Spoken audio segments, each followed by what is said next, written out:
Before Mac dies, it'll just take me a minute to switch over to the backup copy. Good to go? Okay. So hi, thanks very much for inviting me. I'm honoured to be speaking here. My name's Anouk Lang, and I teach just in the building behind here. I teach in English literature, but I'm a lecturer in digital humanities, and I also have a role in advising college about digital scholarship. So if the term digital humanities means anything to you, then some of what I'm doing here might not seem quite so strange as if you'd never encountered it. Okay, so in DH, Digital Humanities, we're really committed to open source software, open data, open access, and all the rest of it. And so there's an increasing amount of interest in QGIS. There's a lot of ArcGIS training out there, but I'm really pleased to see that in the past few years, QGIS has been the thing that people increasingly want when they come and talk to me about the mapping projects that they want to do. And there's also a considerable interest within my field, English literature and history, in not just mapping. We've always been interested in the role of space and place in text and culture, but also in how to use digital tools to do that. And of course, there's a whole pile of nice neo-geographical tools out there, but I try wherever possible to push people gently towards QGIS to enable them to do actual spatial analysis as opposed to just building pretty maps, such as this. I will say these are likely to be the least impressive, least technical maps you see today, I suspect. But what I want to talk about briefly is the process of constructing them and using QGIS with a constituency of users who would not normally be exposed to it, so undergraduates in the humanities. And I think teaching undergraduates to think spatially and to use this kind of software is really valuable. And I just want to acknowledge Tom Armitage, without whom I could not have done this, and also Ian Holmes, who helped. Okay, so this project was part of a module, a digital humanities module, with which I did with fourth-year undergraduate students, mostly in English, but also modern languages. And I was using a text. There's an author, 20th century author called Jean Rhys, who's a really interesting woman who moved around a lot and had a lot of interesting things happen to her in relation to place, Paris, London, Dominica. So she seemed like a good candidate to map. And there's a recent biography of hers, of which an e-text exists. So I was able to get the data from it. And the students' task was to build a GIS. We were going to teach them to use QGIS, to build a GIS, and then to use that, not to stop at the map, but to use that to make some kind of spatial analysis and write about the role of place in this biography. So that's their website, Portraying the Outsider. And I'll just say that teaching undergraduate students to work with data is a very strange thing to do, at least at this institution. They're not used at all to thinking about structured or unstructured data. They're not used to thinking about data analysis methods or gathering methods, or indeed for what computational analysis can do for them. So it's really a big paradigm shift for them to do something like this.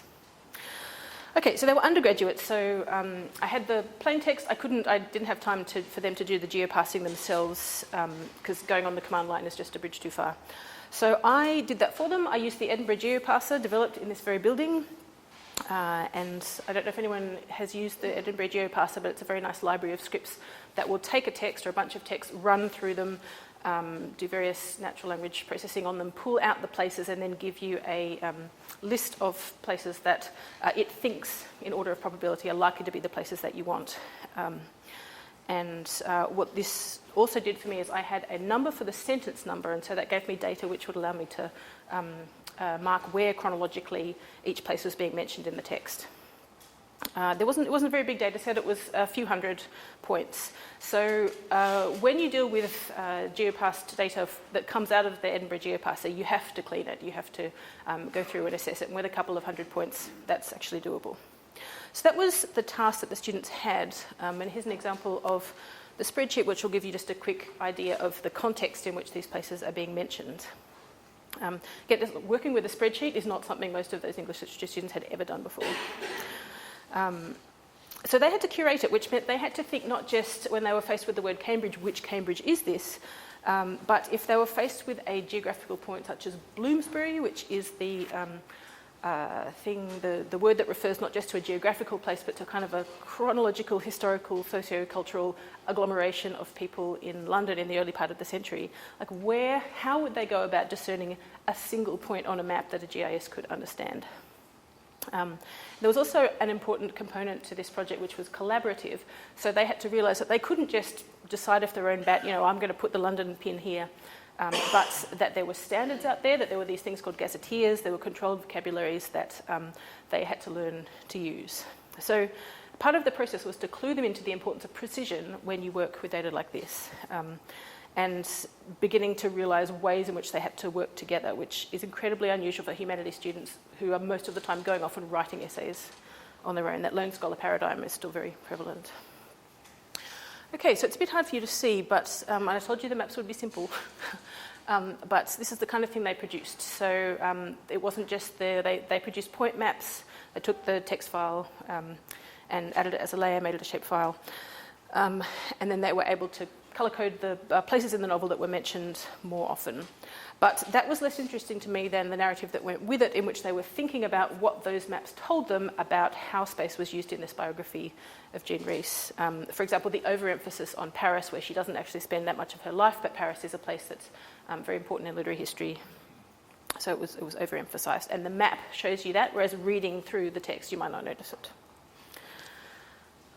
All right, so we also used the, what is it called, 3D, I think the plugin that makes you this nice 3D plugin, 3D image, which was on my opening slide as well.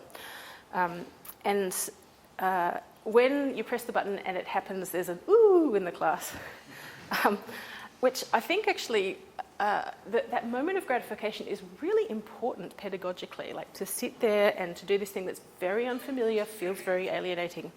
And also when you're asking humanities students to spend a long time on data prep and then to kind of learn the software as well, you have to have a moment of gratification there, and this totally ticks that box. They could do it, it comes up. This isn't a great map. This is the elevation is showing you the number of times that these places are referenced.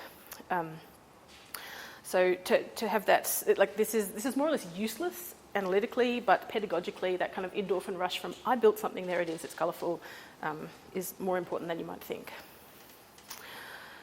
All right, so that's just a quick picture in which you can see Tom and Ian there in the middle, showing the session, and one of my colleagues is there as well, so this wasn't just about teaching my students, but it was some colleagues came along, so kind of gradually, little by little, we'll sell the gospel of QGIS to the rest of the university. To give people a sense of the ways that digital technology can help them think about the placedness of text. And this is something actually that Tom did, and it was supposed to be a dynamic. The movie isn't working, I'm afraid, but it can show you as you go through the novel the way the place names shift. So maps are really interesting to us in literary studies, in part because they escape the limitations of narrative. Narrative, you go from one point to another point, and you're kind of forced into a linear channel. Whereas on a map, you can get a view all in one, and you can escape kind of those linear restrictions. And it's such a huge part of understanding a text to think about the construction of place, and GIS just opens up a lot of new ways to think about how it's being represented. Does the action move from one part of a novel to the other? The challenge for us, I think, in the humanities is to move beyond the pretty maps to more analytical insights, but it's a start. So if you're interested, there's my details, and thanks to Tom and Ian. That's it.